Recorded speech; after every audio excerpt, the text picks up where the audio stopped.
বৌদি মুই আর সহ্য করি বাবা ধরছ না, তোমার হাত মুই ছাড়ি দিনু। ইস ছাড়ি দিস না রে, ছাড়ি দিস না, তুই আমার ভরসা, তুই আমার সব, তুই যদি মুখ ছাড়ি দিস তাহলে মুই খারাপ পড়ে যাম রে।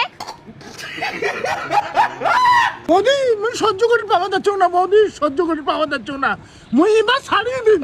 দে দে দে মুখ ছাড়ি দে, মোর উপরে তোর মায়া নাই তো, দে মুই খালেতে পড়ি মরম, মোর তাই ঠিক আছে। না না বৌদি মুই ছাড়ি দিবেন না, মোর হাত যদি ছিড়িয়েও যায় তবু মুই তোমাক ছাড়ি দিবেন না, আর যদি ছাড়িয়ে দেয় তা দুজনে খালত পড়িয়ে ঝরা পড়া করি মর্ম। মুখ তোলার চেষ্টা কর রে, চেষ্টা কর, নালে মুই হাত ছেড়ে দিলুম। না বৌদি মুই সহ্য করি বাবা ধরছ না, তোমার সাথে মুই গাল ছাড়ি দিনু। खत्म। Bye bye, tata, good bye.